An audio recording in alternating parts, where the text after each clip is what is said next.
21st.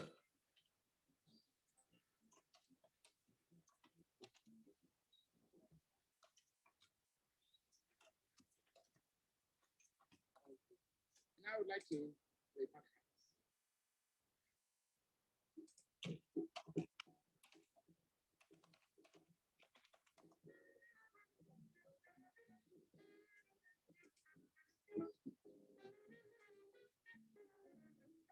All right, I'm just checking your, I have your,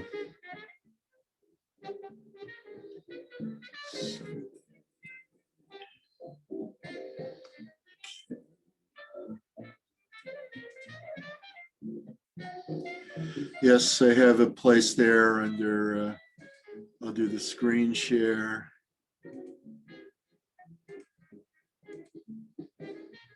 You can see here, SAS exercise round 2.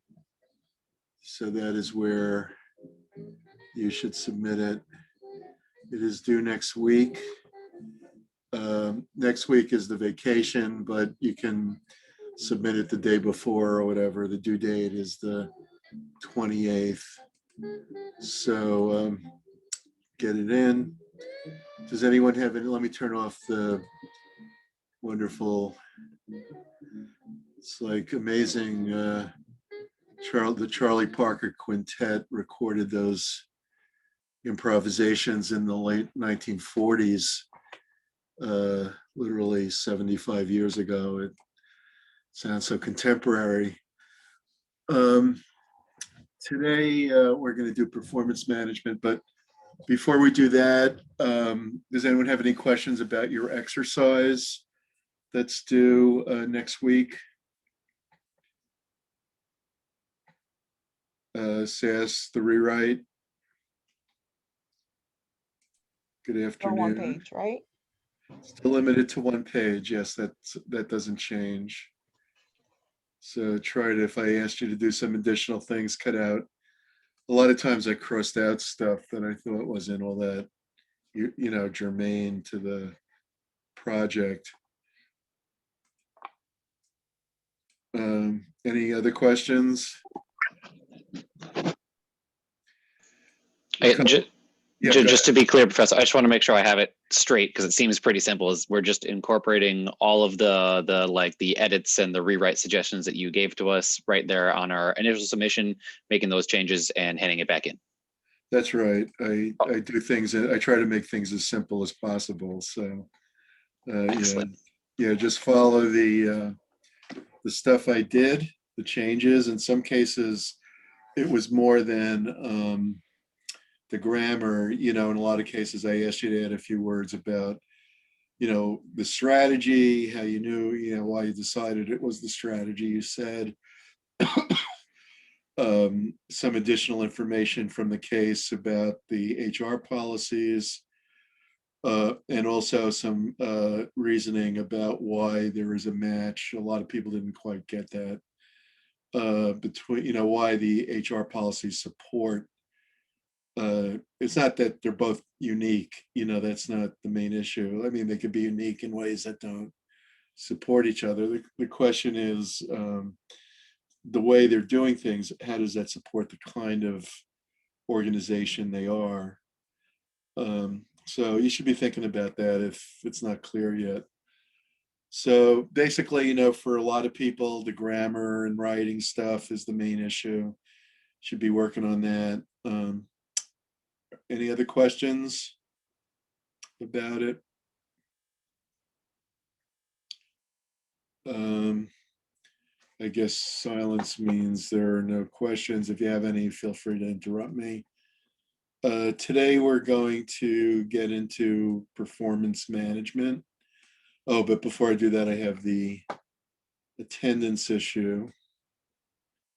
Let me get rid of my other class. And I will all right, let's, we've got a good bunch of people here. Missing about 3, I think. Laurel Adams, if you're here, please let me know. Eniemi Adekoye. Eniemi. Here, yeah, I'm here. Eniemi. NEME, okay, thank you. Kim Eichmann, Here. Shane, Here. Shakira Villa. Shakira.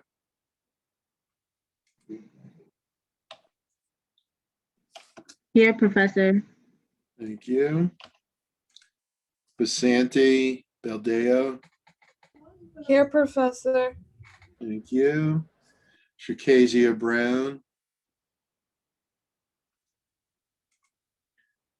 Shakazia. Olga Senemo. I'm here, Professor. Okay. Gotcha. Rachel Cesar. I'm here, Professor. Thank you. Wei Chen. Here. Here. Khalif. Khalif Davis. Missing in action. Terrence. Terrence Dickerson. Priyanka Dongal. Priyanka, Yes. thank you. Jiawei Feng. Jiawei.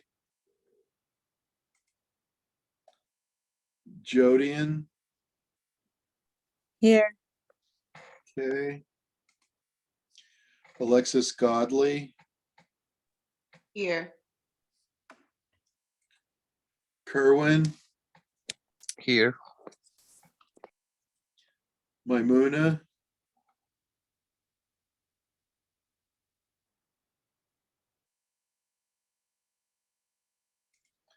Chaim,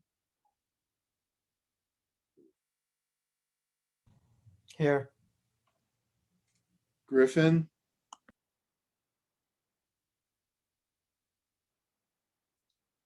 Griffin Langiel, Meyer, I'm here. thank you. Ava, I'm here. Sammy Mia, Here. Anna, Pagla, Olgashvili. Yeah. Alakashvili. You can just go by my middle name, Anna Grant. Is easier. Okay, Yeah. thanks. That's why I put it in the thing. Gotcha. Benjamin, Here, Professor. Morgan, Yeah, Professor. Zainab. Oh, yeah. She said she wasn't going to be here. Crystal. Crystal Ramos.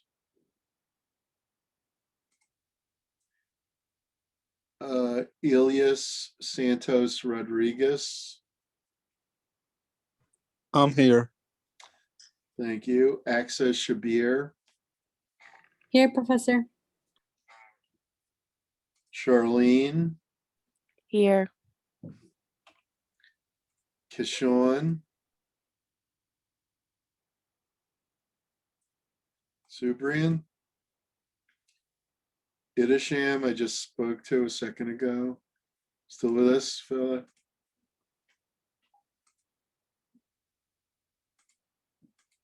Idisham? Sarita?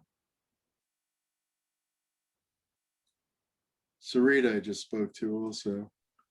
Right here, Sarita? Professor. I'm sorry. Yeah, okay. Asen Yagladir Here. and Huiyun Zhu. Here, Professor. Thank you. Okay. I'm going to call off the names of the people I did not get a response from. If you're here, please let me know. Shakazia Brown, Khalif Davis, Terrence Dickerson, Jiawei Fen, Maimuna Kabir, Crystal Ramos, I'm here, Kishon, Professor. uh, Crystal, okay, Yes. gotcha. Thank you. You're welcome. Kishon Subrian. Idisham. Idisham. Okay, I'm gonna write those names into the, Kishon is here. Okay. Where's Kishon? Kishon Subrian. Okay, so I will. Shakira Brown.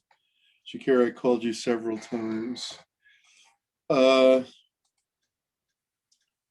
right, so the remaining people, I will put the names into into the chat thing. People marked absent, please contact me, Khalif,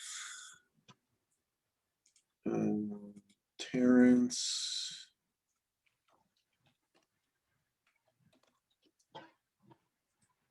GOA,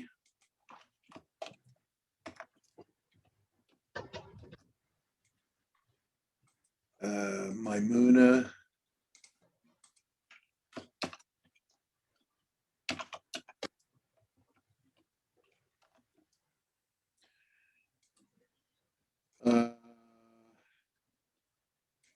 Idisham, is Idisham here?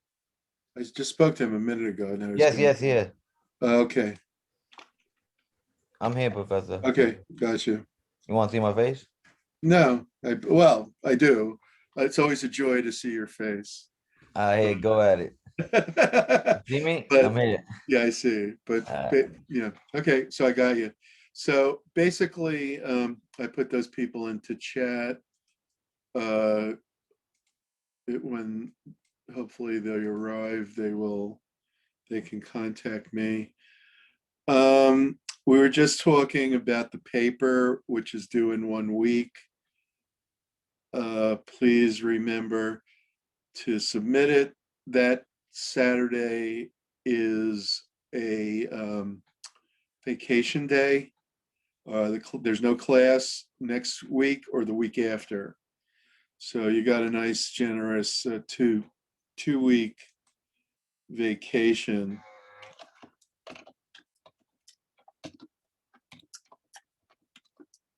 Professor, when do we go back to class?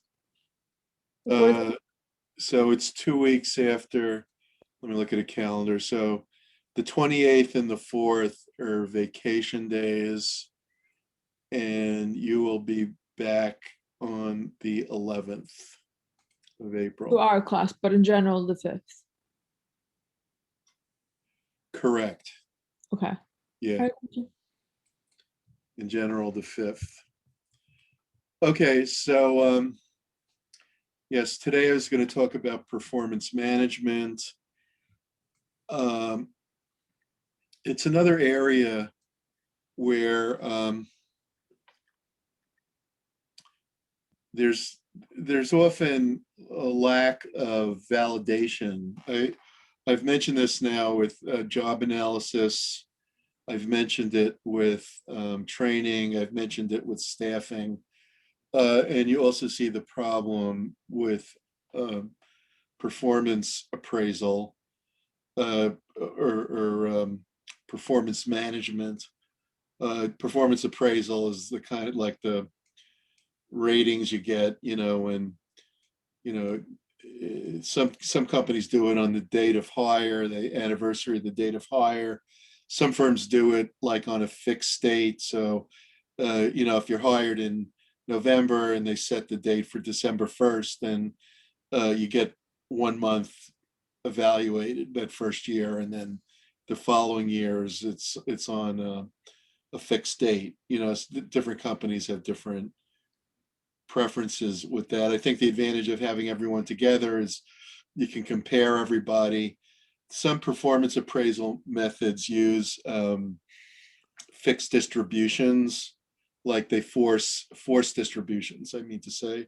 In other words, they force a rating, like 10% get under, below acceptable, 10% get above acceptable, and then like 80% get, in the mid-range, either somewhat above average or somewhat below average. And a lot of companies don't do that. I would say it's not an advantage, in my opinion, to use the fixed distribution methods. I could never understand it, even when I worked, and I knew intuitively that the idea that all performance follows a normal distribution, a bell curve, is not really true. A lot of the time, performance doesn't follow a bell curve.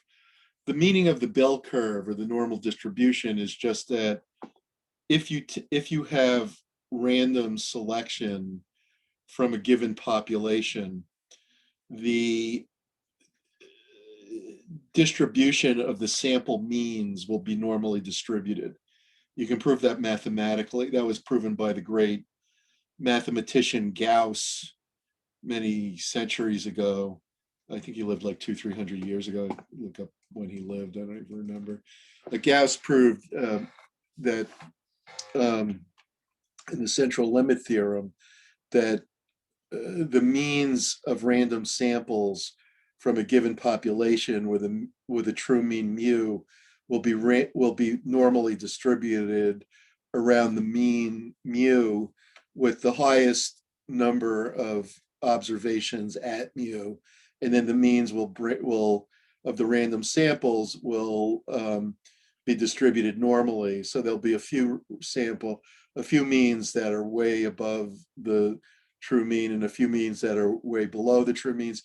But as you get closer to the true mean, the number of observed means will approach the true mean.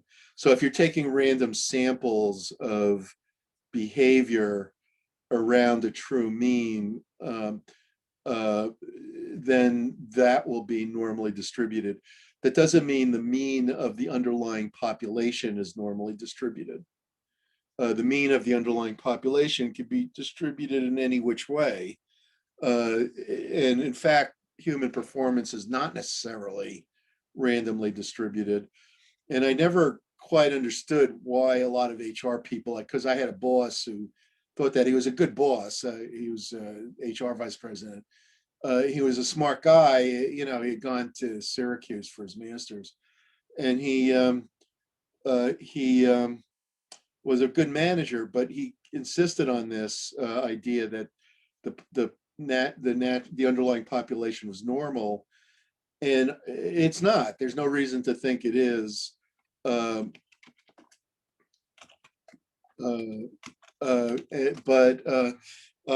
he was born, Gas was born in 1777. So he was born just around the time of the American Revolution. And he was probably the greatest, or one of the few greatest mathematicians of all time.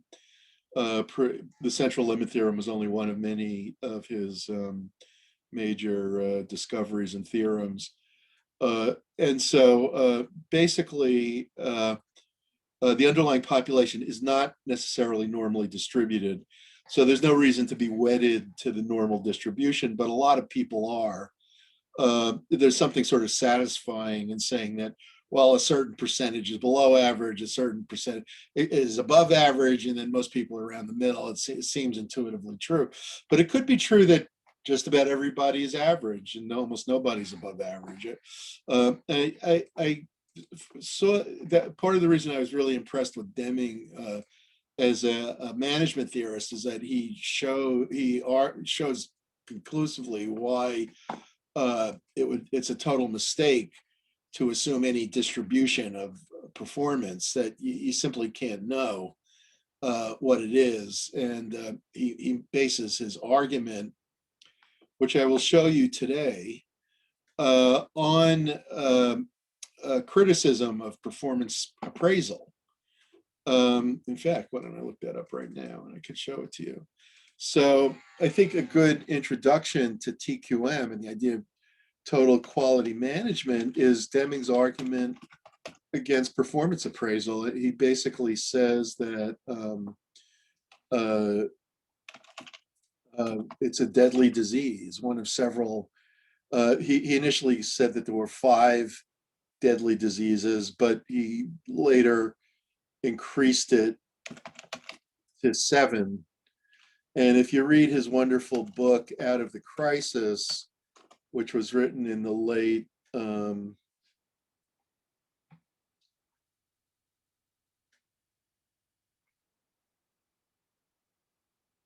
I think this is the, yeah, this is the one I wanted to show you. So, so basically, he says that performance appraisal, which I'm going to talk about today, is one of the worst things you could do as a company. It doesn't help that the companies don't really validate the performance appraisals they do. You could say Deming is wrong. You could say, well, it could be shown that performance appraisal and merit pay, which go hand in hand, merit pay being the pay given in response to the performance appraisal. So in most companies, what they do is they give you a performance appraisal and then they base your raise on that appraisal. And that raise is called merit pay. And, in the SAS case, they mentioned that they use merit pay, which most companies do. The thing is, there's very little evidence that the merit pay really does reflect accurate performance measures or that it does motivate better performance. Deming argued, and you'll see when I show you his video, that merit pay and performance appraisal result in disruptive politics. It results in politicking, which is, and he saw the human system, human resources, and the human system as one of several important systems that influences the stability of output. So in other words, the aim of TQM is to produce a balanced output. That in other words, the output should be consistent. And consistent output is equal to quality. That's also Deming's insight, that if you know exactly what to expect every single time you purchase something, then that's good quality, because it's not like if you look at hotels and you go to a Hampton Inn or you go to the Waldorf Astoria, clearly you're going to expect something different from the Waldorf Astoria than you do from the Hampton Inn. All right, you're going to expect certain kind of service and the quality of room and the type of bed and all kinds of things like that. However, not the people that go to the Hampton Inn do not expect the Waldorf Astoria. So to say that the Hampton Inn is better quality than the Waldorf Astoria is kind of like mixing apples and oranges.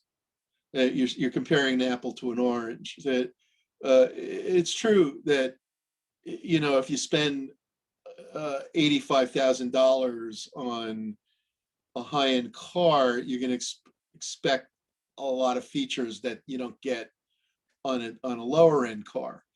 But that doesn't mean the high-end car is reliable. There've been plenty of examples of these high-end cars. Like when I once asked my mechanic in where I live in Kingston, New York, I said to him, I asked him, should I buy a Porsche? And he said to me, well, you should buy a Porsche if you can afford 2 Porsches. So in other words, the maintenance and so on of the Porsche is equal to the cost of the car, you know, so said someone humorously, but not without reason. So basically, the question is, are you getting what you expect from something? So if you go to a Hampton Inn, what you expect a certain quality. And my experience with Hampton Inns, not that I'm a hotel expert, but I've done a little bit of traveling. When I have traveled regionally, the Hampton Inns were always of the same quality. It's a little bit like McDonald's. You're not going to say that McDonald's is as good. You know, if you go to McDonald's or you go to the Homestead Steakhouse in Lower Manhattan, or you know, something similar, Peter Luger's in Brooklyn, you know, will be loyal to Brooklyn, that you're going to get the same thing at McDonald's that you get at Peter Luger's. Of course you're not, but you're going to get, you know what you're going to get if you go to McDonald's. It's not like if you go to a McDonald's in one place, it's one thing, and you go to McDonald's in another place, it's another thing. They're always the same. And so stabilization, standardization in Deming's definition is that in other words, if you know what you're going to get each time and it's always the same, then it's got good quality. And of course, the firm that kind of brought Deming's ideas to the fore was Toyota, which not only focused on TQM, but also on lean manufacturing, and what's known as the Toyota production system, which was subsequently adopted by many kinds of companies, including Walmart and many others, that you know, using just-in-time inventory and avoiding overstocking inventory, in fact, not having inventory, and relying on production methods that don't result in rote standardization, but rely on the teamwork and intelligence of the staff. So basically, lean manufacturing, TQM, all of these things kind of bring into question whether the traditional performance management is adequate. And what the Japanese companies did was they put production into a team-based setting where the performance appraisal is done by the group, and the scientific management approach is integrated into the team-based approach using job enrichment ideas of Hackman and Oldham and Hertzberg. I think I mentioned earlier that, in other words, you download the supervisory tasks onto the team. And so they're doing not just the grunt work and the muscle work, but also the planning work. And the Japanese companies do that in spades, and also tie in the idea that the workers have autonomy and they evaluate each other. So there's much more emphasis put on the team than on top-down performance appraisal. But that said, let me show you Deming's. I'll show you Deming's tape, and then I'll get into the nitty-gritty of performance appraisal as it's done in America and what some of the issues are.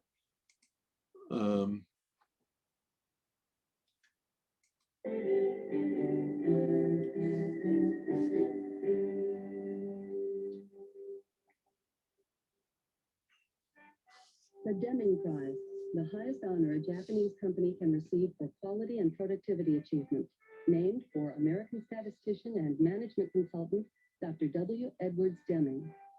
The prize was founded in recognition of Dr. Deming's outstanding contributions. Professor? Yes. Are you supposed to be sharing this with us? Oh, it's not. I forgot to screen share. All right, how stupid of me. Okay, thank you for telling me. Okay, let me restart it. You can see now, I hope. The highest honor. Yes, thank you. Received for Okay. quality and productivity achievement, named for American statistician and management consultant, Dr. W. Edwards Deming. The prize was founded in recognition of Dr. Deming's outstanding contributions to Japan's post-war economic recovery. In recent years, Dr. Deming has been working with the management of many types of American organizations. To all of them, he is issuing an urgent appeal for change. There must take place in the Western world a transformation. American industry is on the decline, has been for 14 or 15 years. It will continue on the decline until style of American management changes. The time fuse is not gone. So many people are working on productivity. So they say they're not working on productivity at all. They're working on how to measure. The thermometer here might read 108 degrees Fahrenheit, this very hot, but the thermometer does not do anything about it. It just tells us the problem. We have the problem without looking. We didn't need the thermometer, but does nothing about it. It's time the people got up on 9 legs and did something about it. It might even come up and they know not what to do. They don't know what to do. 98%, I suppose, don't even know that there's a problem or that there's anything that they can do. It's always for somebody else. Improvement is for somebody else. The first step is finding out what's wrong with the present system. Dr. Deming has identified 5 deadly diseases of American management. For the transformation to occur, these diseases must be recognized and cured. Number one is lack of constancy of purpose to stay in business. By providing service and product that will have a market in the future. I see it in work that I do with hospitals, motor freight, railways, manufacturing, department stores. People have not decided what it is that they're in business for. They really don't know. The kind of terms of service to produce product and service that will have a market of the future? Or is it just to have jobs, get paid, have jobs, live a little while, maybe get into something else? Lack of constancy of purpose means short-term thinking. Deadly disease number 1, lack of constancy of purpose, no planning for the future, lack of long-term definition and goals. The second deadly disease is emphasis on short-term profits, short-term thinking, dividends, no matter what. Creative accounting, shipping stuff out, no matter what. Make it look good. Devastating to long-term planning. With a plan to stay in business through improvement of quality of product and service. They cannot live together. American management has worshipped the quarterly dividend. They're rated on price of the company's stock. Anything to raise the price of the company's stock. Acquisition, creative accounting. There's a better way. A better way to protect investment. And that is with plans that will keep the company in business and which will provide jobs, more jobs. Unemployment is not inevitable. Unemployment is a sign of bad management. Lost the mark. Deadly disease number 2, emphasis on short-term profit, worship of the quarterly dividend, sacrificing long-term growth of the company. A third deadly disease is the annual system of rating salaried people, known also as merit system, annual appraisal of performance, annual rating of performance, known also under the name management by objective. Someone in Germany called it management by fear, which is still better. Pay for merit. Pay for what you get. Reward performance. Sounds great. Can't be done.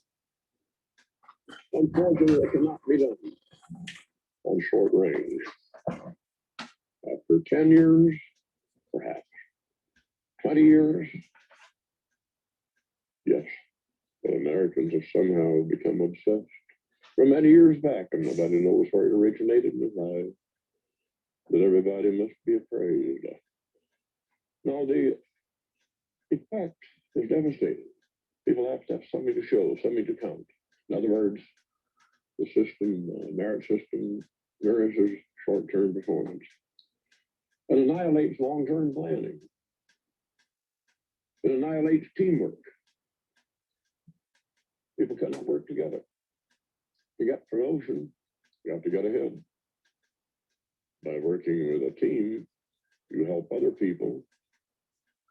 You may help yourself equally, but you don't get ahead by being equal. You get ahead by being ahead.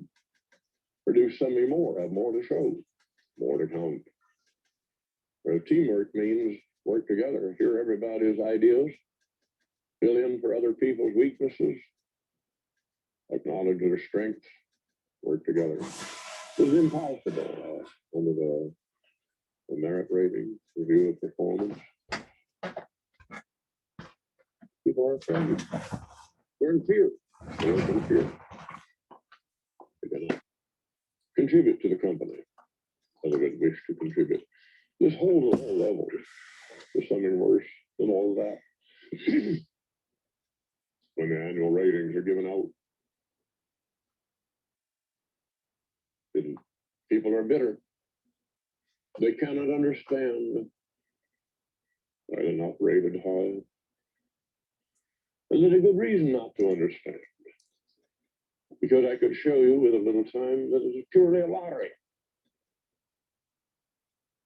No, if it were recognized as a lottery and called that, then some people would be lucky and some unlucky. They'd at least understand the system, and people would not feel, some would not feel inferior, and others would not feel superior. Deadly disease number 3, annual rating of performance, arbitrary and unjust system, demoralizing to employees, nourishes short-term performance, annihilates teamwork, encourages fear. This annual rating encourages mobility of management. Somebody doesn't get the top rating, which means a raise, he looks around for another job. Fourth deadly disease is mobility of management. People moving around, not having roots in the company, not understanding the company,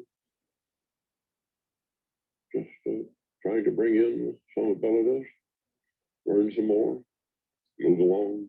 Management requires knowledge of the company, it requires roots in the company, knowledge of the problems, of production, of sales, of service. It takes a long time. In Japan, you see, man in management after he graduated from the university, went onto the factory floor for at least 3 years. The man delivered meat, for example. He's now head of sales for a meat company in Tokyo. He delivered meat for 7 years. Get up at 3 in the morning, deliver meat. He knows the disappointments of a customer, a hotel that got the wrong kind of meat, They couldn't deliver what he needed. Delivered meat to hotels, stores, restaurants. He knows how to do to have a truck break down. He knows those problems. People in management today know nothing about the problems of anybody else. Don't even know their own. Deadly disease number 4, mobility of management. No roots in the company, no knowledge of the company, no understanding of its problems. This deadly disease is use of visible figures only for management. Visible figures only. With little or no consideration of figures that are unknown or unknowable. Now you may ask me, well, why do you talk about figures that are unknown? If it's unknown, how do you know that it's important? Well, let's have a look at some of the unknown and unknowable figures. Very simple. One of them is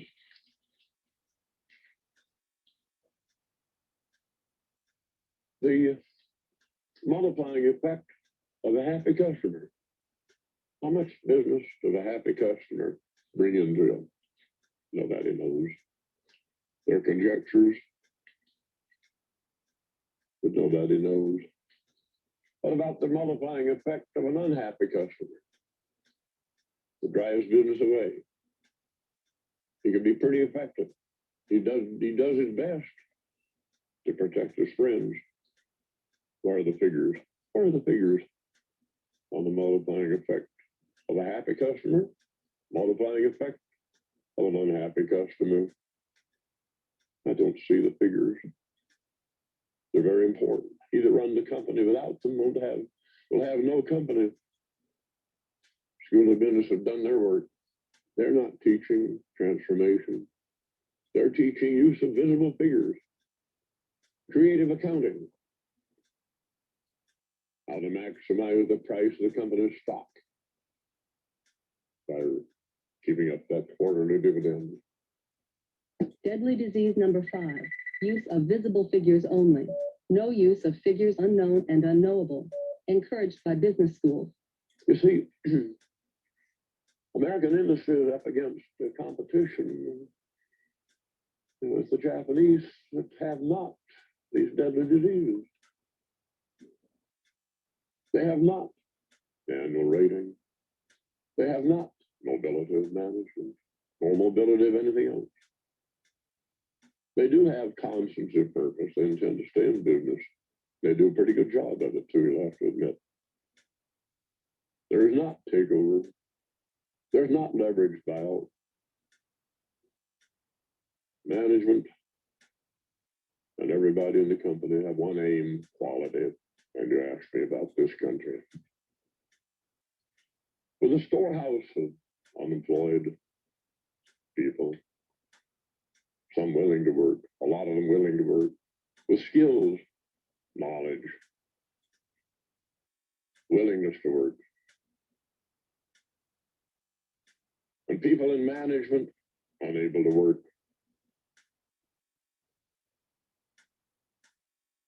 Through the merit system, annual rating of performance, not able to deliver what they're capable of delivering. When you think of all the underuse, abuse, and misuse of the people of this country, this may be the world's most underdeveloped nation. Number 1.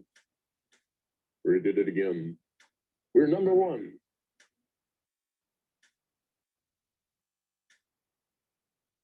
For underdevelopment. Are people not used,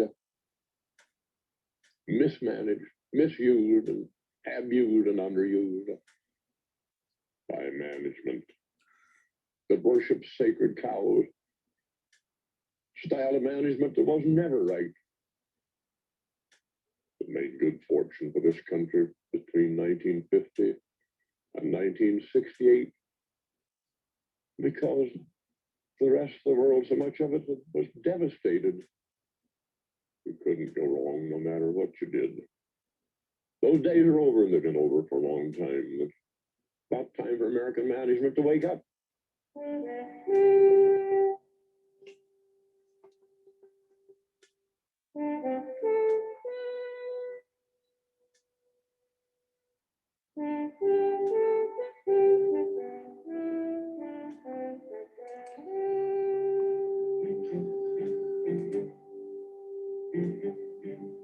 Professor, can we go back to the end? I missed like the first two. The, oh, the first, the deadly diseases, Yeah. lack of constancy of purpose. Did you get performance appraisal?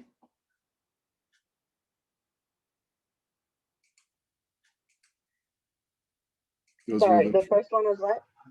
lack of constancy of purpose and performance appraisal. Performance. Which is the subject of today's discussion. Actually, here, I'm getting it right off the web here.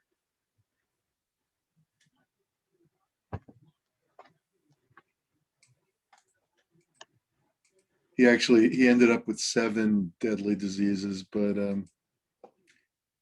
at that point he had 5. Things got worse, not better. Actually, you know, it's funny, if you look at it today, things have probably gotten worse than even they were then.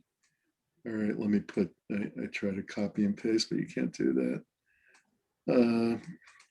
So the deadly diseases are lack of constancy of purpose, short-term profits,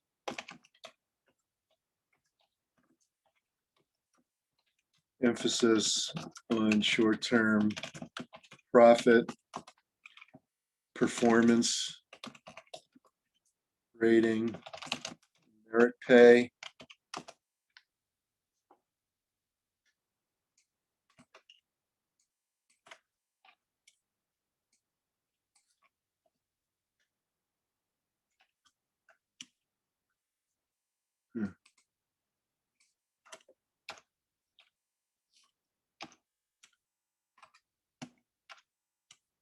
there's a lot of mobility of top management,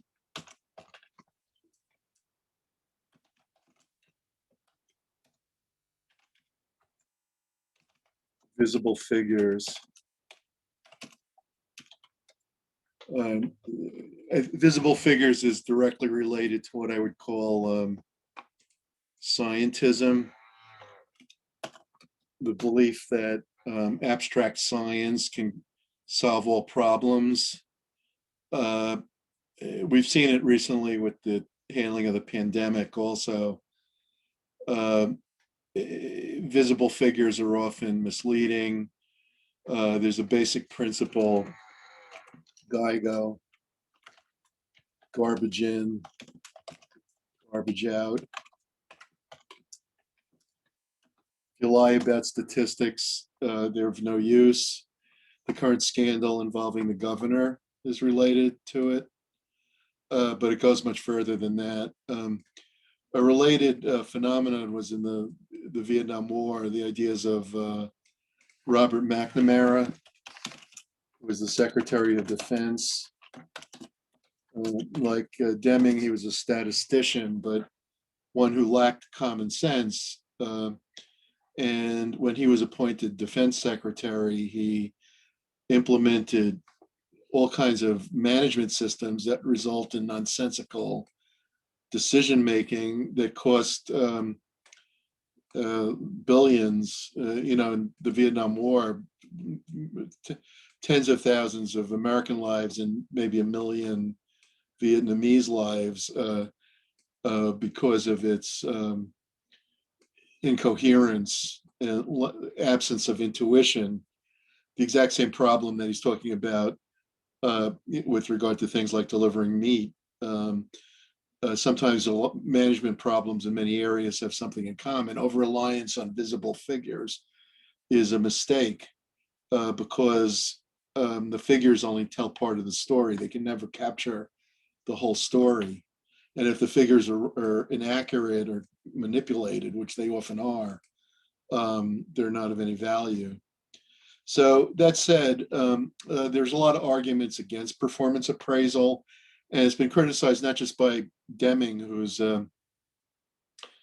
probably the most famous quality expert who ever lived, but also on the part of labor unions, which have traditionally opposed the use of performance ratings and performance appraisals for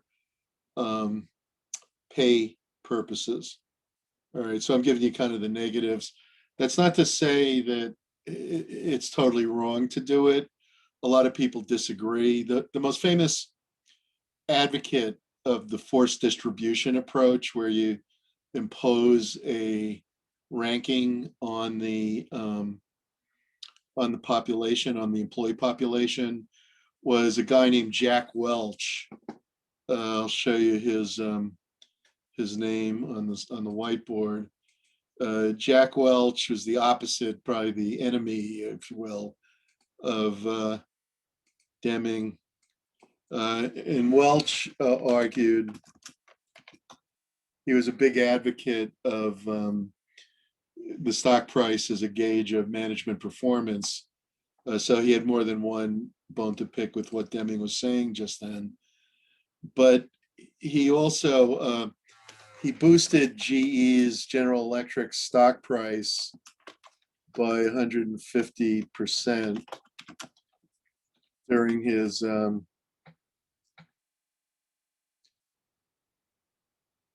not by 150%, what am I saying? By 150 times. In other words, it was worth $1 at the beginning, it was worth $150 at the end. And Welch, besides doing almost nothing that Deming advocated, used performance appraisal very heavily. And what he would do is he told the management that they had to give 10% at the bottom rating and 10% at the top rating. And then scattered in between would be the majority of employees. He mandated that they fire the bottom 10% every year. So the bottom 10% of employees would be terminated each year, and the best raises given to the top 10%.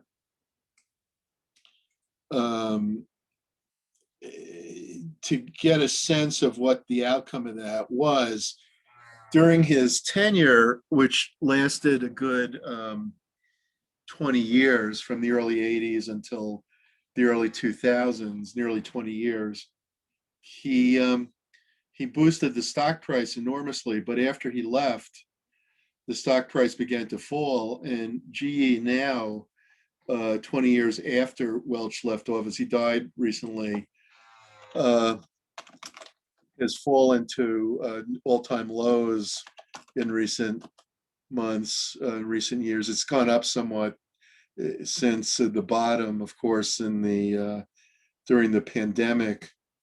But if you look at it, I'll show you a screen just so you get a sense of GE's stock price over time. This is a firm that did not follow total quality management principles. It peaked here right before Welch left. He left as it was beginning to fall. He knew what the problems were. This is what it was in 82. They only go back to 82, $1.23 in adjusted terms.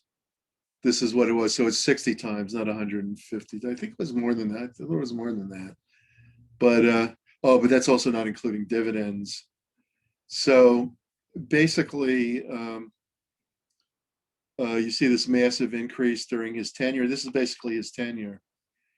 And then since then, it fell to 7 in 2010 during that crash. And it fell to an all-time low in October. I actually bought the stock around when it was in the 5s, and I made a little money on it. It went up to about 12 and I sold it. But I would suggest this is characteristic of the, if you believe in wave theory, there's only 3 tops here. It's supposed to be 5 according to wave theory, and it's not science. But so basically, what he did was manipulate the stock price into all-time highs, and they've been living with the pain of the stupid decisions he made for the subsequent, not to bias you against Jack Welch, but I think the handwriting's on the wall. Looking at that graph, what happened after he left, you can't say he was any kind of institution builder. He was, a short-term thinker, not a long-term thinker. And that's exactly what Deming criticizes. So basically, moving now that I've kind of dumped on performance management, I'll talk about what it is and what some of the issues are. The idea is to align performance with the firm's goals. And that's true of executives as well as rank and file people. The theory of agency is the idea that you can use incentives to align top management's goals. And we'll talk about that next week, when we come back from the break.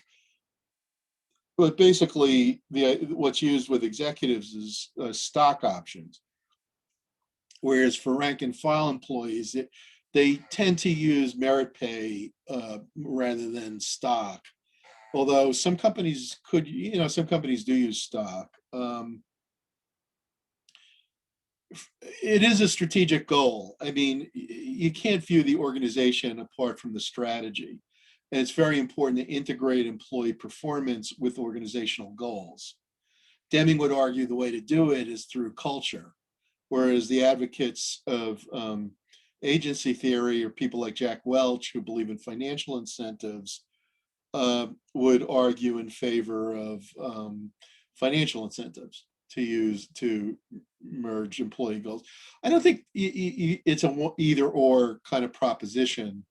If you can get the employees to be really committed to organizational goals, it's going to be far more effective than money alone. But if you're rewarding for performance in an organization that has shared goals and you're encouraging teamwork, possibly through team-based compensation, which we'll talk about, then you're probably going to do a better job. Performance appraisal and performance evaluation mean almost the same thing. The word evaluation with regard to pay, it contains value, evaluation.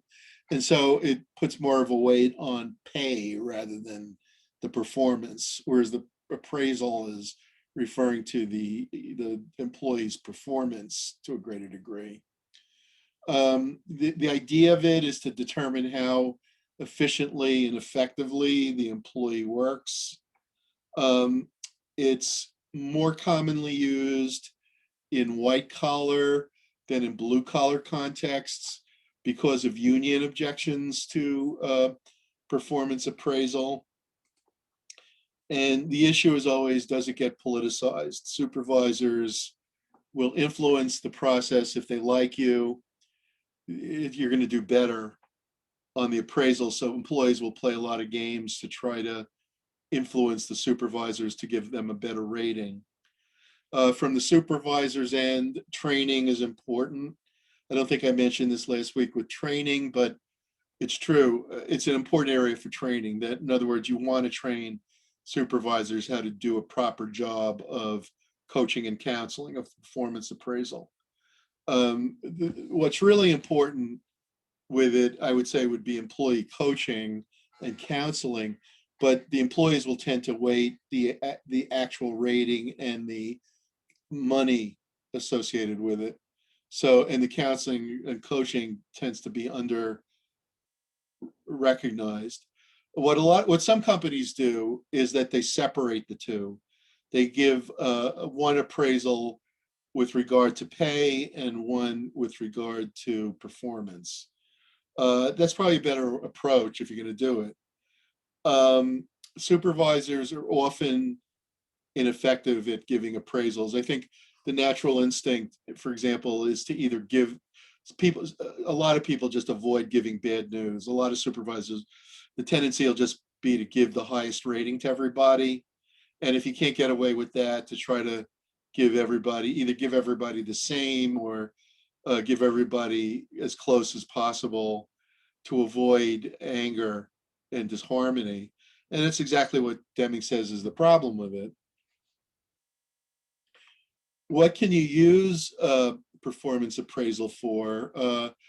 Certainly a lot more than compensation. You can use it for developing long-term training, if you will, of the employees, helping them develop over time the skills needed to improve on the job and to move into higher jobs. It could also be motivating. You're motivating them to do a better job by offering suggestions and telling them that pay is related to it. Communication and coaching and counseling, which I just talked about.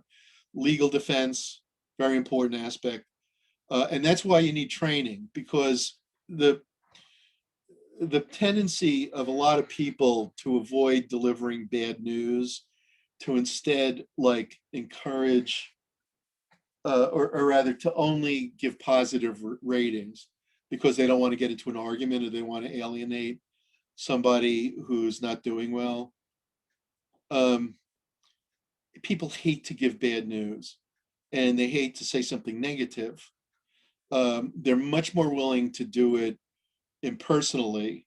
I think that's part of why there's so much like anonymous stuff on the web. People don't want to admit who they are because they're afraid they're going to be retaliated against if they say something openly.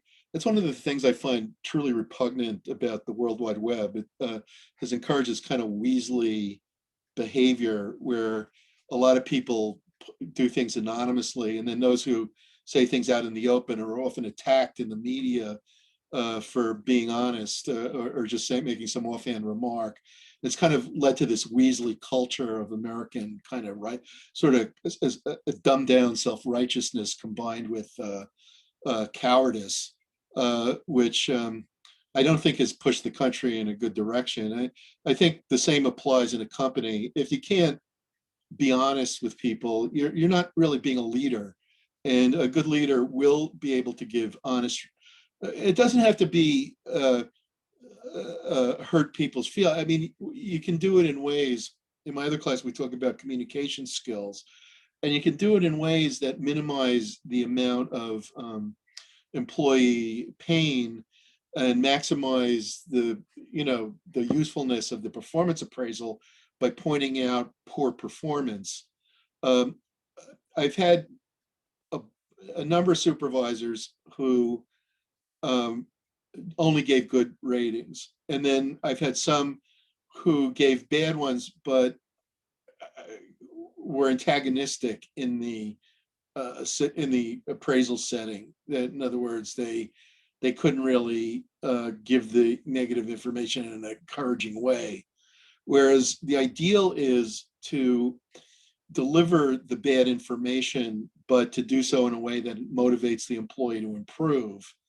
In a way, if you ever watched the movie 12 O'Clock High, the character of Ben Gately, in the beginning, General Savage arrests him and demotes him. And then over time, he tries to motivate him to do a better job because he's convinced that he could be a leader. And in the end, he does become so.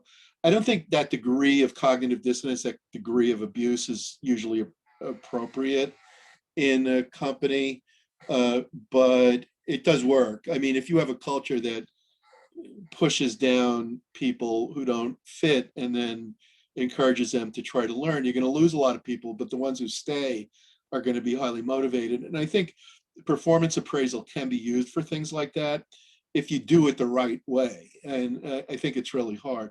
But I think a reason not to do it the wrong way, which is to either like be abusive or to be overly positive, is that if you're overly positive, it can result in serious legal issues.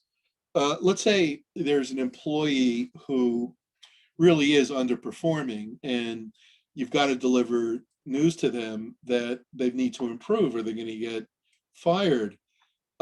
What managers will often do is just avoid it. They use the avoidance approach to conflict. And it's very common in life to do that. If someone bumps into us on the subway, we mostly just walk away. We don't get into a conflict. We want to avoid conflict. And in the workplace, it's even more so because you have to be around that person from then on. But the thing is, if you don't deliver the bad news and then they get fired, what they can then do is file a lawsuit and make the claim of disparate treatment or even adverse impact at times. And under a disparate treatment suit, you need to show that there was a bona fide occupational qualification. There was a legitimate reason for the firing. But if you produce a bunch of performance appraisals that all say that the employee's performance was outstanding, the company is going to lose the case because there was no bona fide occupational reason. And then the court's going to ask them, well, if you have a performance appraisal system that's baloney, why should we think that there's anything but discrimination in pretty much everything you do? So basically, and as I mentioned, the performance appraisals, I'll mention this again, are almost never validated in any way. I'll talk about how to validate them. One of the things you could do in use them for human resource management research is to see whether there are objective indices that are correlative with the performance appraisal. So you correlate things like number of projects completed or customer reactions or, on and on, output per hour, number of words typed, or ratings by other employees. You could do all kinds of correlations to try to validate the performance appraisal rating. And yet this is almost never done. Given that these things do become issues in litigation, you would think that the companies would be more eager to validate them, but they generally haven't been. The uniform guidelines on employee selection procedures are published by the Department of Labor. They're not as clear for performance appraisal as they are for hiring. And this has to do with discrimination law, but there have been lawsuits over the validity of performance appraisal. And an example, it was in New York City in something called Brito v. Zia Company, where the Stelladoro company had fired a large number of employees, all of whom were Puerto Rican. And the employees sued for discrimination. And they couldn't show that the performance appraisals used to justify the firing were valid, which resulted in losing the case. So basically, if you look at the steps to establishing a performance appraisal system, you first you establish performance standards, then you establish policies on when to rate, how often, who should rate, gather the data about the employees, so you should be observing the employees, obviously. Raters evaluate the performance, discuss with the employees, and make the decisions. The focus for performance appraisal should be on behaviors rather than personality traits. Okay, you don't want to rate the person, you want to rate the behavior, the performance. That's generally a rule in communication in general, that when you talk to other people about things involving them, you want to focus on their performance, on behaviors, and not on them, not on traits or people. So basically, the criteria should be reliable. So in other words, any two raters should be able to come to the same conclusion based on the criteria. If different raters rate the same employees, they should arrive at similar conclusions. If it's totally opinion, then the appraisal is worthless. And since these things aren't generally validated, there's little reason to think that Deming is wrong. The measure should also be relevant. A measure of performance should be related to actual output as logically as possible. So basically, a common mistake is thinking that because a manager likes or dislikes an employee, that they're productive. That may not be true at all, and we'll talk about the reasons why. It could be the case that the manager likes you for unrelated reasons. You're both football fans, or you both like the same brand of Irish whiskey or whatever. It doesn't mean just because you like each other that the behavior is the reason. The measure should have to be relevant to performance. As well, it should be sensitive, so it should differentiate between high and low performance. And also, you don't want the performance measure to be impractical in the sense that you're asking employees to do things that will disrupt their productivity. About 15% of employees, of firms, evaluate employees twice a year, 4% quarterly, and the majority annually. And again, this is more applicable to white collar than to blue collar. As I mentioned, some choose to do it on the anniversary of the hire date, whereas other firms prefer a single calendar date for everybody. And performance appraisal is a great example of the HR triad that your book talks about. That, in other words, you can't really do performance appraisals without the cooperation of the employee, the manager, and the HR department. The HR department has to design it. The management has to give the appraisals and assess the employees, and the employees have to cooperate, pay attention, try to integrate the appraisal into their own performance. Most of the time, it will be the supervisor who rates employees, but there's an idea that a number of firms have adopted called 360-degree performance appraisal. And in this idea, everybody rates each other.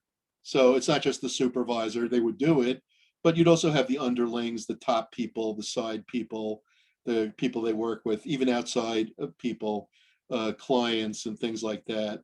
So you would have multiple levels and multiple kinds of people rating somebody. And the rating would be based on all of those. I am not a firm believer in 360-degree appraisal. My experience of it was that the underlings are afraid to say anything negative. One time I said something negative. I was asked to appraise a higher up, and then they retaliated against me. So I'm not 100% sure that was the reason, but I think it may have played a role. And I think people have a right to be afraid of giving negative reviews of a bad boss. So I'm not sure that, also, I think an equal problem or even bigger is that there's often a quid pro quo, so that people say informally, I'll tell you what, if you give me A, I'll give you A. And so they kind of jointly boost each other's ratings. A big, a really okay, now I'm going to talk a little bit about the methods of performance appraisal.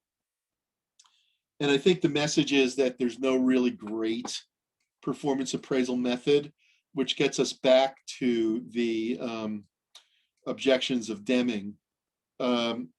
First of all, the graphic rating scale is the most common method. The idea of the graphic rating scale is that you're rated on a group of dimensions such as productivity, punctuality, agreeability, cooperativeness, and so on. And you're given some kind of scale, like it could be like a scale of 1 to 5 or 1 to 7. And, the bottom is the worst and the top is the best.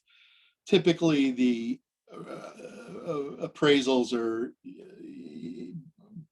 broad constructs, and many firms use the same form for everybody, which alone tells you that there's probably not a great degree of validity, because performance in some areas is going to have radically different considerations from performance in other areas.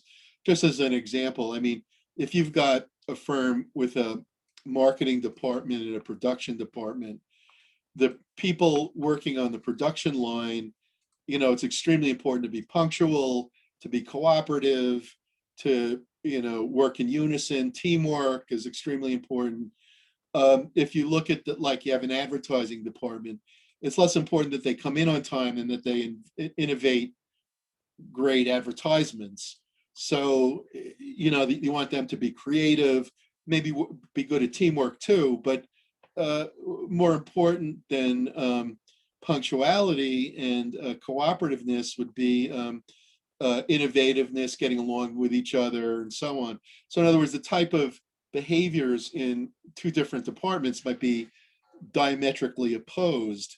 And if you're using the same performance appraisal form for every department, you're pretty much in denial as to what you're appraising. I mean, you're basically appraising nothing. So, not that the managers can't adjust, intuitively, but the HR department hasn't done much of a job if that's what they're doing. So the graphic rating scale is the most common, and often they're taken, the HR department will take another firm's form and, dummy it up and maybe adjust it a little bit.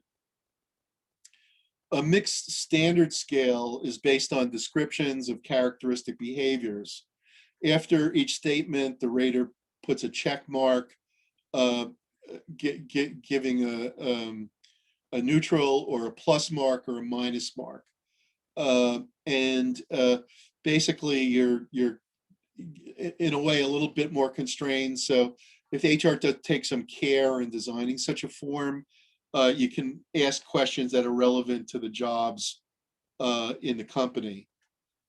There's also a standard of performance scale, whereby each level in the graphic rating scale is associated with a standard of behavior that's explicitly stated, so that the rater can anchor their ratings. In the forced choice scale, the rater must choose from a set of descriptive statements. Supervisors check the statements that apply or don't apply. Frequently, the graphic rating scale or any of these other methods can be combined with an essay. In an essay, the rater describes strong and weak aspects of employees' behavior. The kind of ratings I often got would be a graphic rating scale combined with an essay. So they would either say Langbert's productive, but he's a pain in the neck, or something like that. And then at the bottom, they would give a little, verbal discussion. He solved 14 problems, but irritated me a few times and so on. So in other words, they would combine the essay with the rating. The critical incident method is a very interesting idea and one that can be combined to devise other methods. The critical incident method, I'll put that on the whiteboard. The critical incident method is where the supervisor tracks the exceptional behaviors, both good and bad,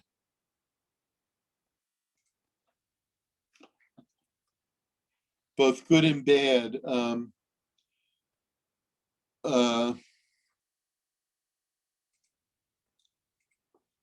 exceptional behaviors, both good and bad, and notes them in a little file, like they keep a card file on each employee, and they note the good and bad things the guy does, like stepped on the customer's foot, bad, helped the customer with packages to the car, good. 3 customers came back saying what a great employee this is, good.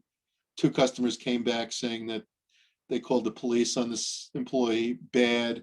So basically you keep a list of all the good and bad things the employees do, and then at the end of the year, you write them up in an essay.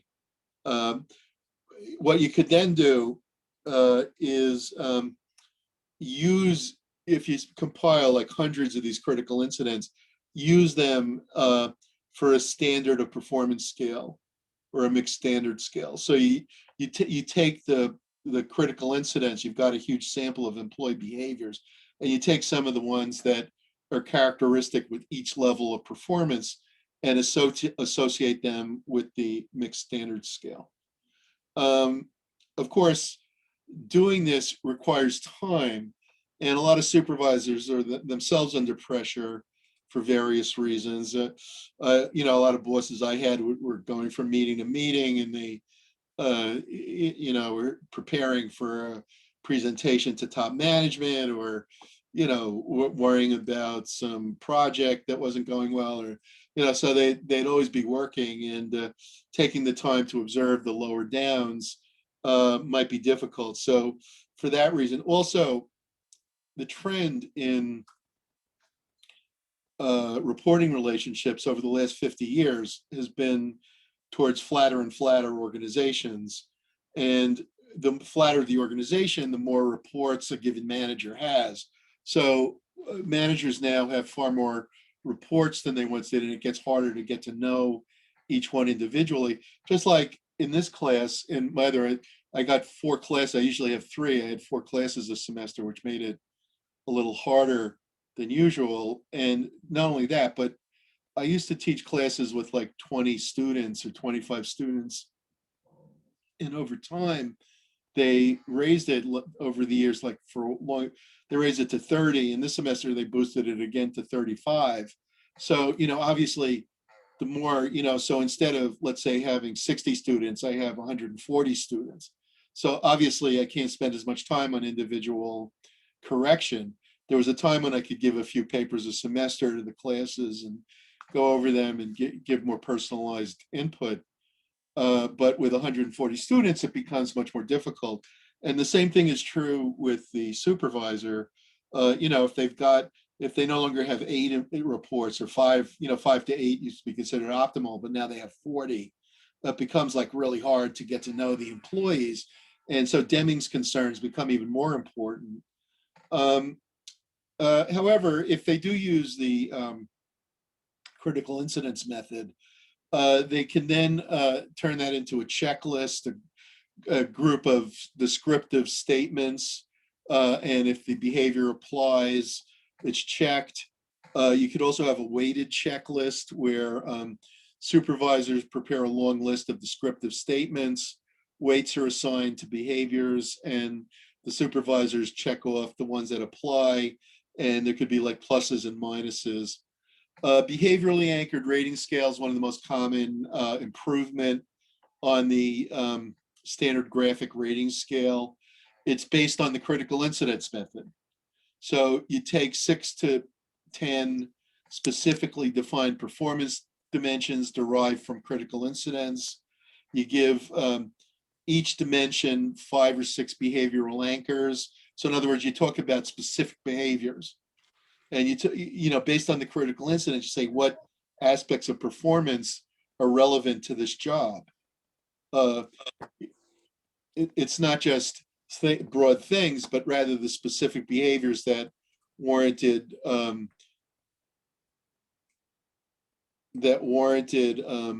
outstanding recognition, or especially negative responses. And so you base the dimensions on that, and then you anchor the ratings based on the behaviors, the specific behaviors. There's also something called the behavioral observation scale, in which you also use the critical incidence method, and the rater indicates how often the rate was observed using specific behaviors.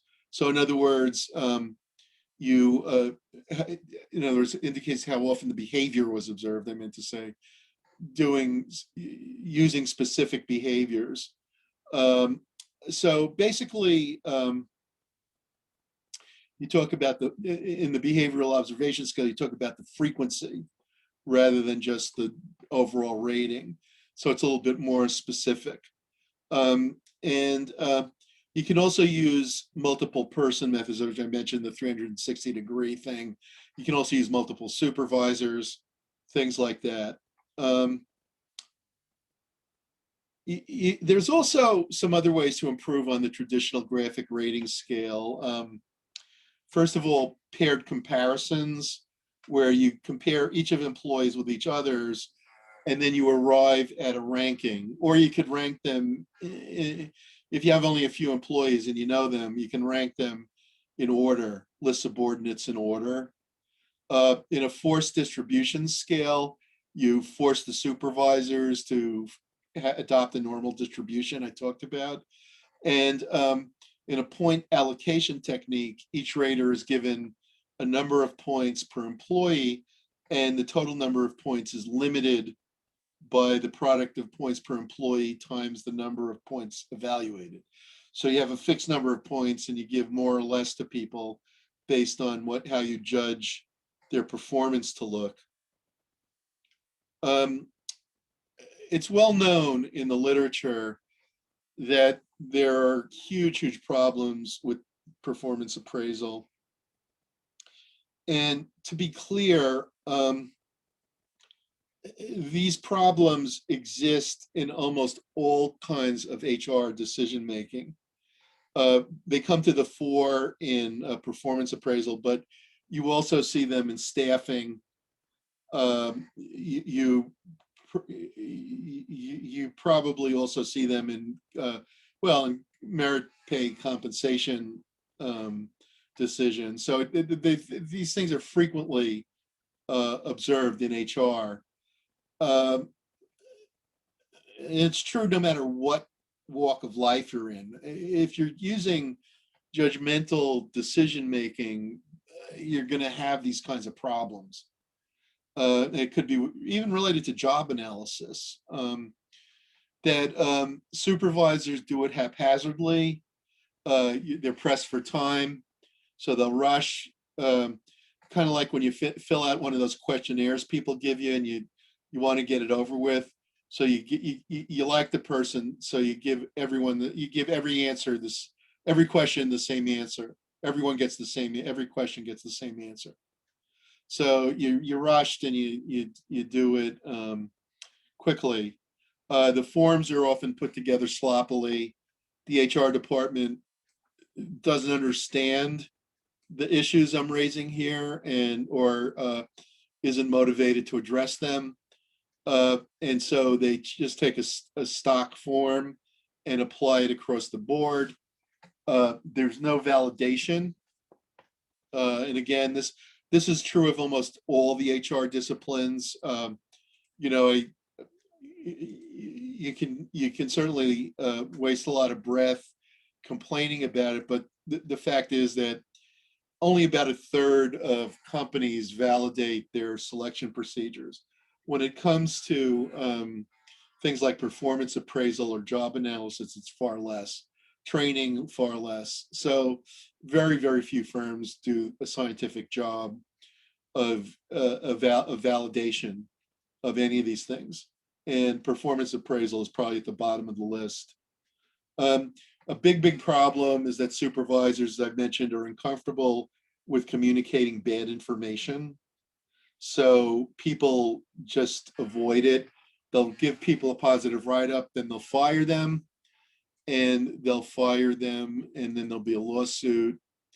And at the in the midst of the lawsuit, it'll turn out they always gave this person positive ratings, and the company will be embarrassed. Also, even if the people are trained, a lot of psychological biases will slip into performance appraisal, which is why you want to validate, but few firms do. The halo effect. You rate on the basis of one thing. For instance, I like people who have who take a certain point of view in their research. So when I hire a professor, I will hire somebody with that point of view. May not be the best person for the job, but it's the point of view I like, so I'm going to hire them.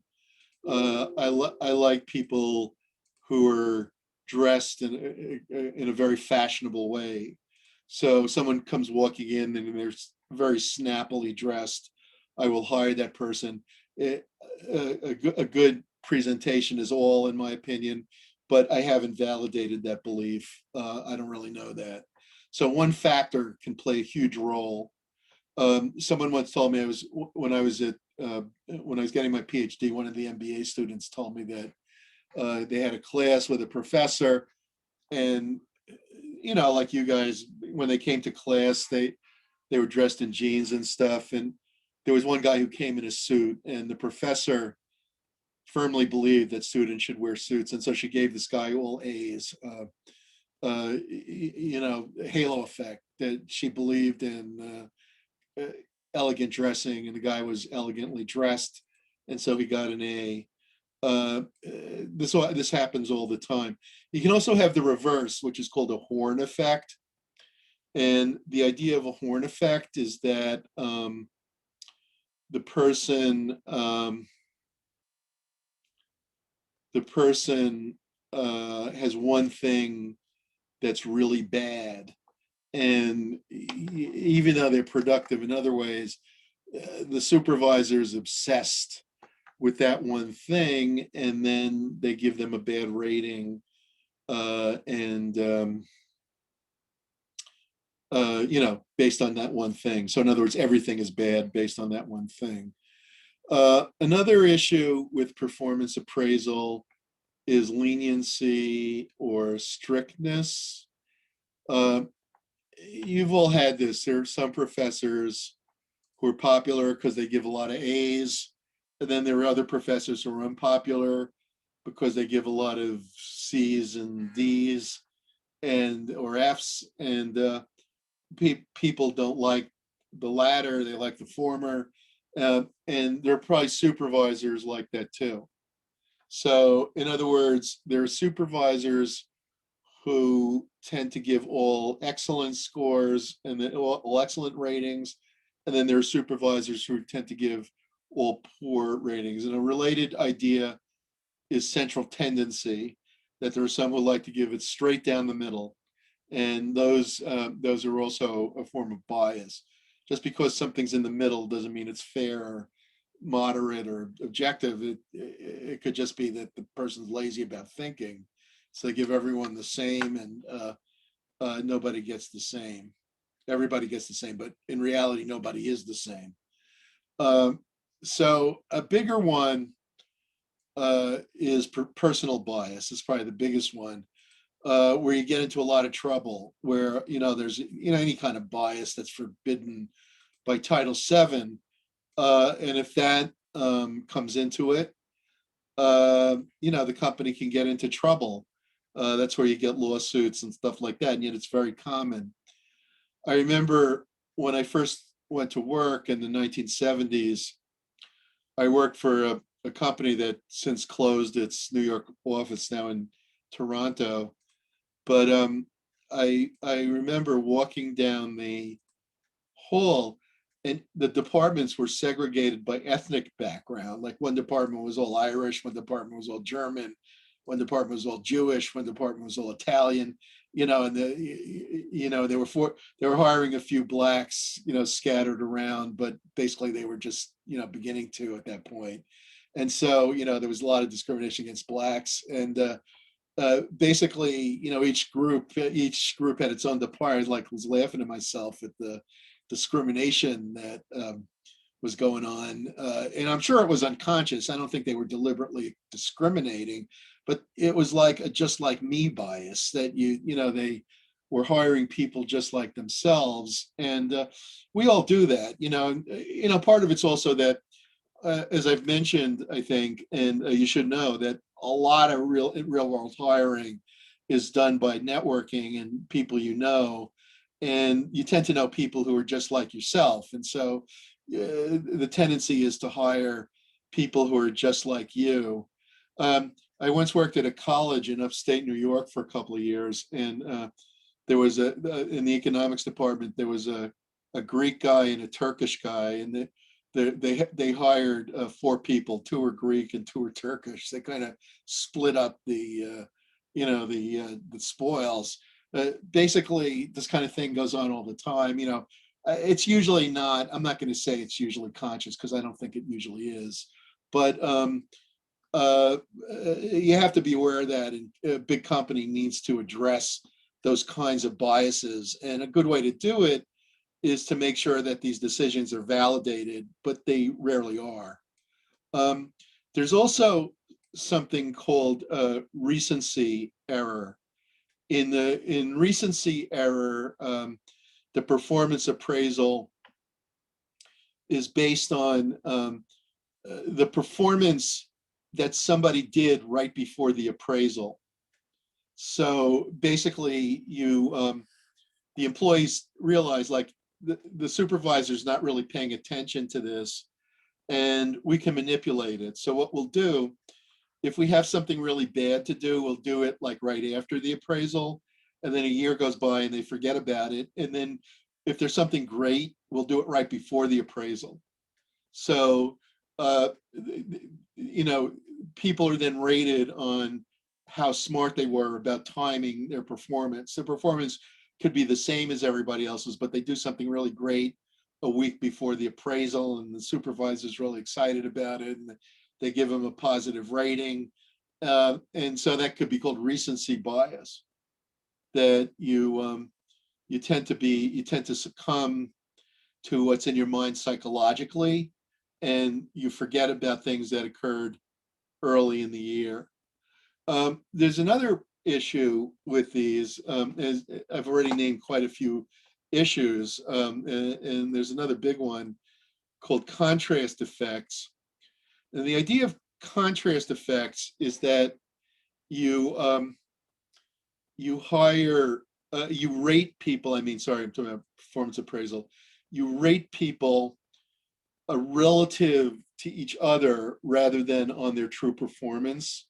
So, for example, you could have a group of 10 superstars, and there's one in particular who's really great, and the others are also really great, but on the job market, they command astronomical salaries because they've got unique skills and their performance is all wonderful.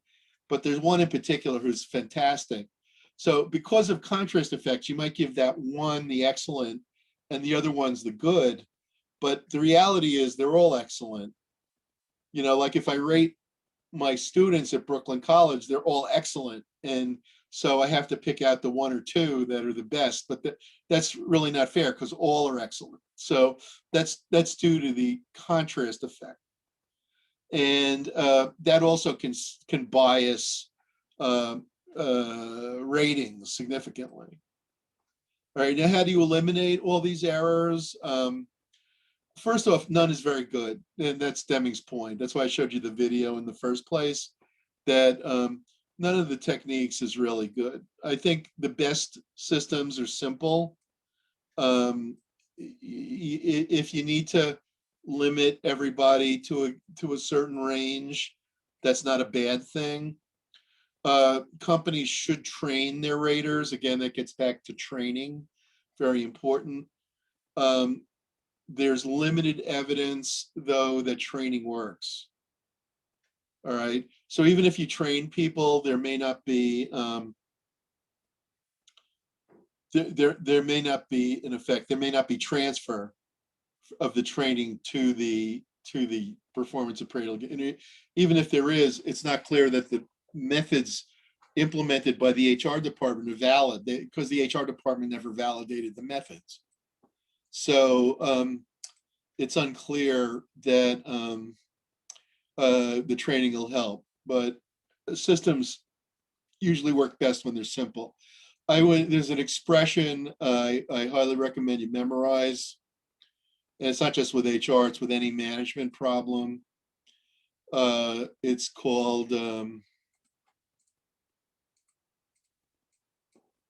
KISS.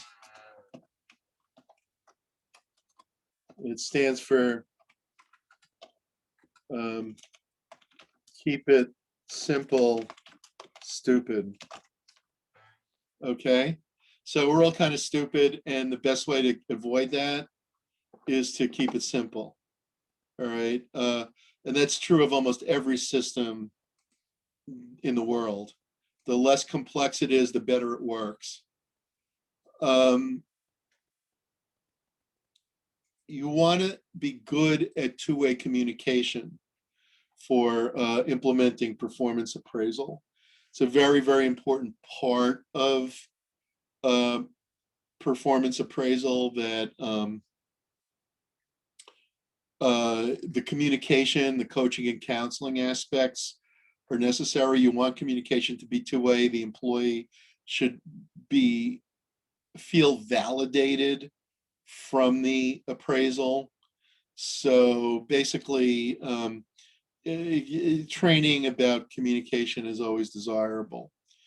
And in the end, the simple truth is none of the methods is all that great.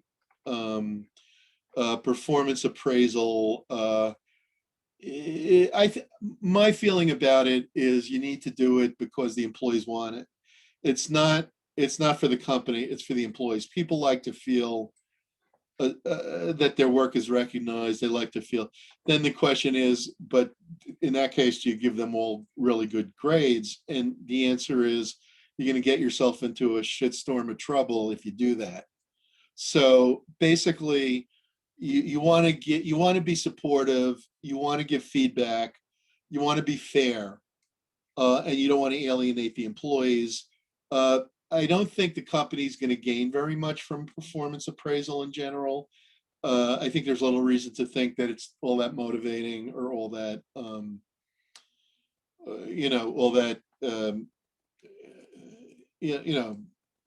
capable of producing results.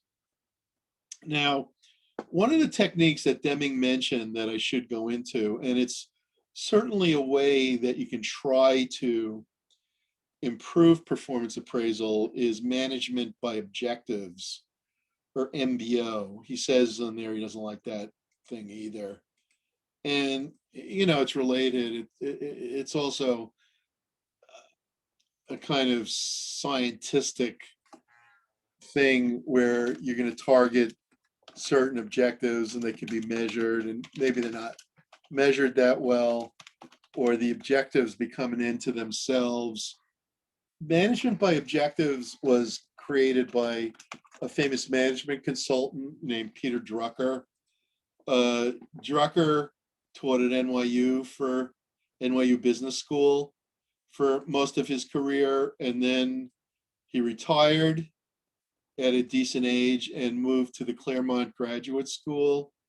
And he remained there for another, 30 years. He lived well into his 90s and continued writing, being very productive. I think he died around 2000, about 20 years ago.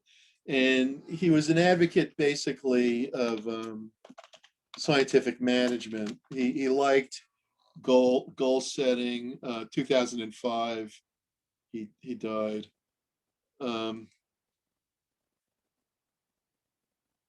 Yeah, he was 96 when he passed away. He was better liked in the management world than in the academic world.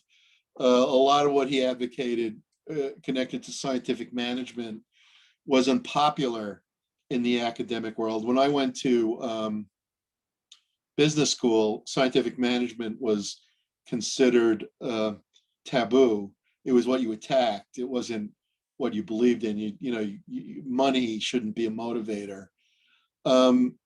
I disagree with that in large part, although I think also Deming has a point that the way to do it isn't performance appraisal. There's other ways.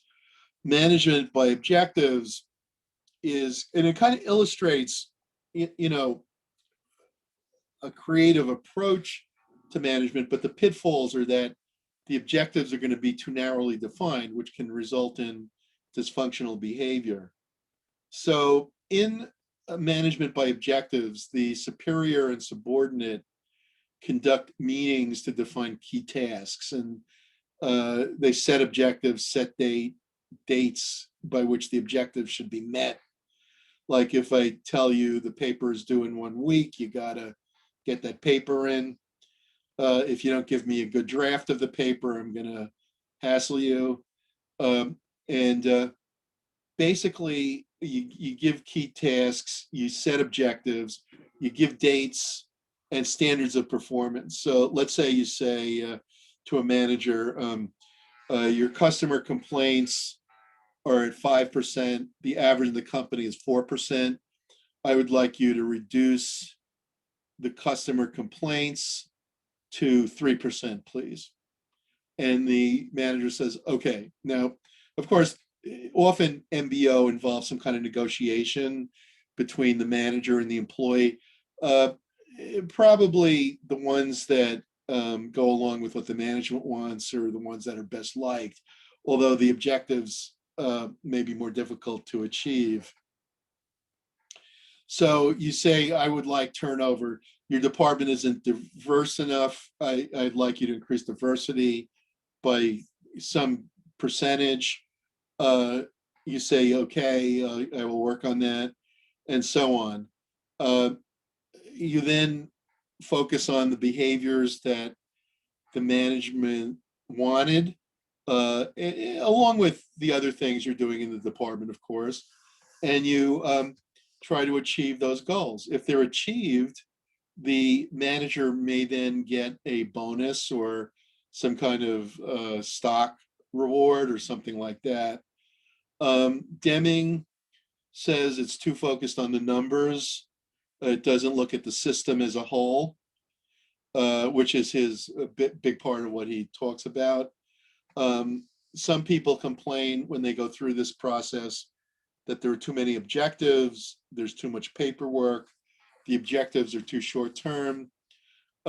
So again, there's sort of a KISS principle: keep it simple, stupid. Not surprisingly, studies have found that forced choice, critical incidents, BARS, BOSS, field reviews, and MBO are used by a fairly small percentage of the firms, especially with the rank and file. MBO is used more commonly with top people, with managers and above. So basically ranking is used a little more often. But in general, the firms are wedded to the graphic rating scale.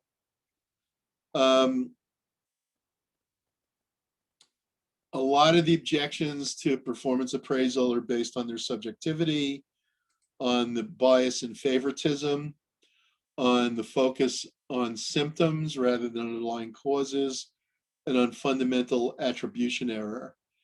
The idea of fundamental attribution error is interesting. There's a tendency to blame human agency rather than situational factors when we evaluate performance outcomes. So in other words, if something goes wrong in the plant and the fact was that the equipment was old and management had refused to fix the equipment, and the culture had become lackadaisical, and management didn't encourage a change in culture, and then there's an accident, the tendency will be to blame the plant supervisor rather than that the systems or situational factors had caused the problem. You often hear on TV, and basically, the simple truth is that TV news is written and read by idiots, but like there's always going to be there's always someone to blame. If there's a problem, there's someone to blame. This is absolutely false. Most problems are not due to human causation, or human causation is only a small part of the problem. And in general, the chief reason for many problems is systems, that the way things have been set up over the long term have led to the problems. This is true of accidents. It's true of all kinds of issues. And basically, performance appraisal kind of plays into the fundamental attribution error that we tend to blame situational factors. We tend to blame human agency rather than situational factors for performance. Okay, I would say now let's talk for a minute. Are there any questions about the paper, about how to correct it or work on it?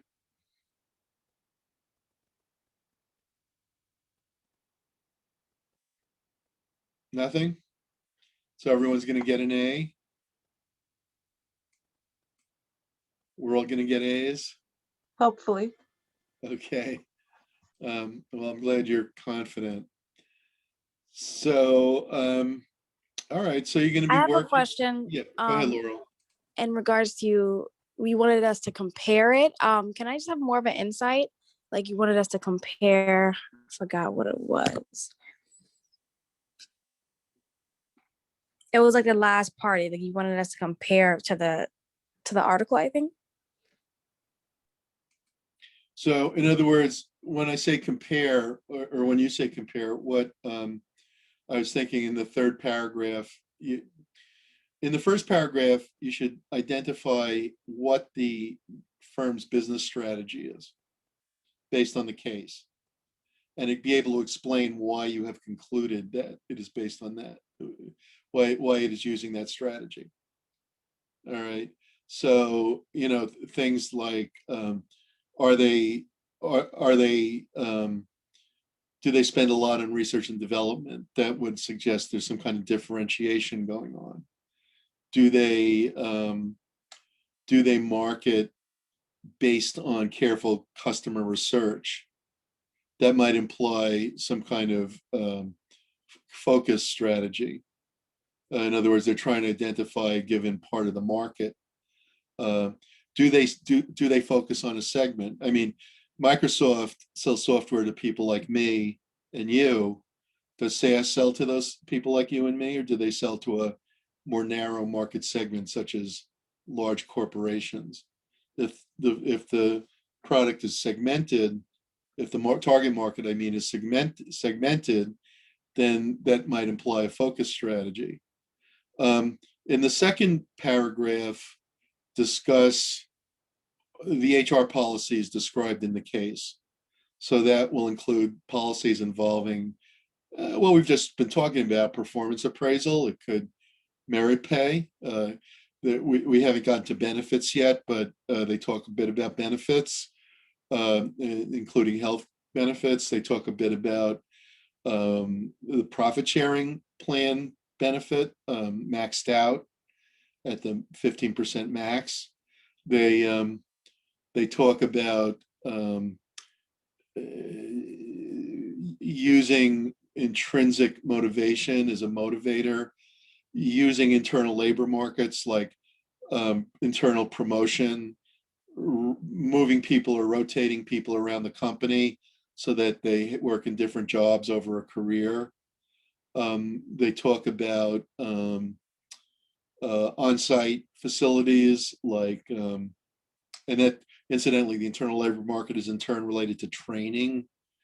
They talk about all kinds of stuff in-house, the school, the Quick health question, Professor. facility. So basically, you know, in the second paragraph, you'd be talking about all that. And in the third paragraph, you should be talking about, did the HR policies support the business strategy?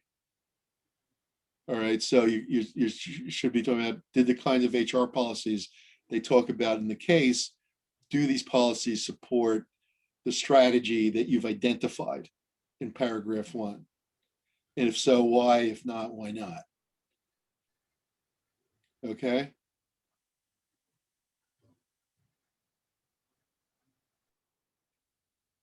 Capiche?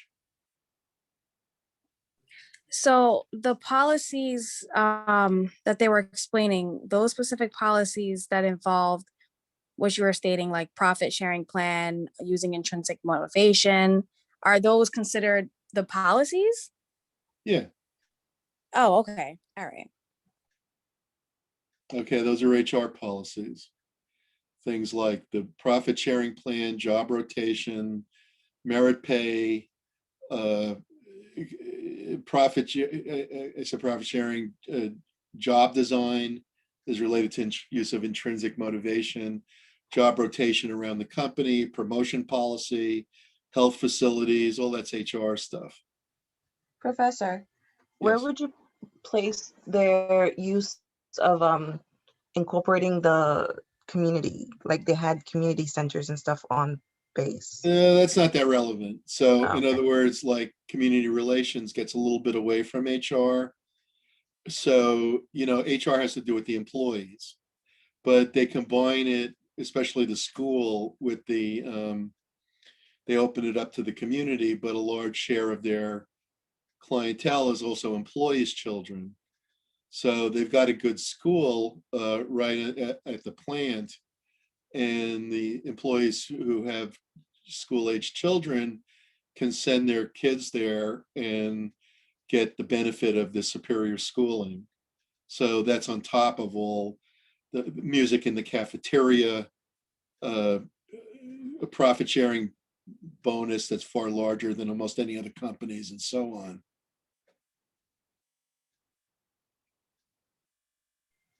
Oh, okay. Okay, HR is the discipline that has to do with the management of employees, the relationship to employees. It's not environmental, it has to do with the environment or society, or that's not HR, that's other things. You could call that corporate social responsibility. It's related. You know, this employees are a constituency, and so are the public a constituency. But the particular focus of HR is on the employees.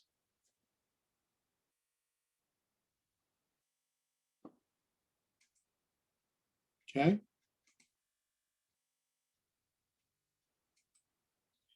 Okay. Okay. Good. All right. Anyone else have questions? All right. If not, I'll stay on for a while. You can talk to me, and otherwise I'll end the session now. And you've all done well so far. So, you know, work hard on the paper. I think, as someone said, it's fairly simple strategy. I've given you a lot of corrections, what you're supposed to make. And try to rely on my writing corrections, read the websites I link to that will help educate you as to not make the same mistake again. And, work on the writing and also reread the case. If you haven't read the case yet, do so before you rewrite it so that you get the right answer. All right, so that said, have a nice afternoon and week, and I'll see you in 2 weeks, actually 3 weeks. You've got the 2 weeks off, but I will get the papers back to you as soon as I can after the due date. Can I ask you a quick question? Of course. So in regards to I just saw the chat as well. The same issue. In regards to the corrections that you put on my initial paper, I still cannot see it. If possible, you can maybe email it to me again because I changed my. No, it has nothing to do with that. You need to open the paper with actual Word. You have to see the Word logo when you open the paper. Okay, so what you do is you save that to a computer and then you use Word to open it. Copy. Thanks. You're welcome. Okay, I see someone else had that problem. I've gone over that a few times now. Basically, the reason I use Word is that it has better power to facilitate the corrections. It's a handy tool, but you need to use Word to see the corrections. So save the paper to a computer and then open it with Word.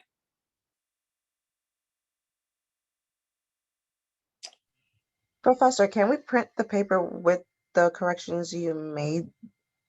Yeah. Oh, okay. Yeah, I believe so. Yeah, it'll show up, I'm pretty sure. Because it feels weird to look at it, read it, and then like going back between screens, it feels weird. Okay, yeah, I think you can print it, yeah. Anyone else?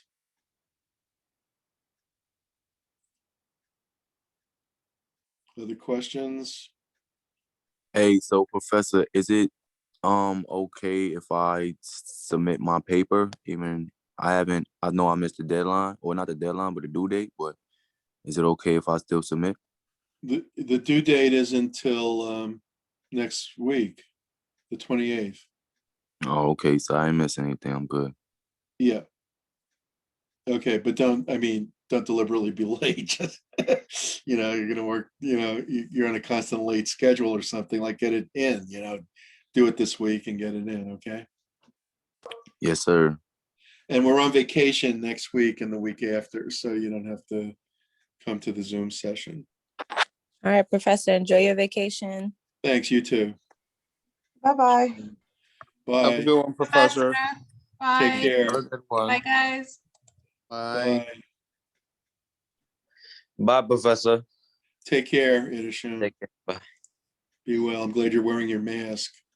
I don't want to Yeah. get your germs. I gotta go out. Okay. Bye. Take care.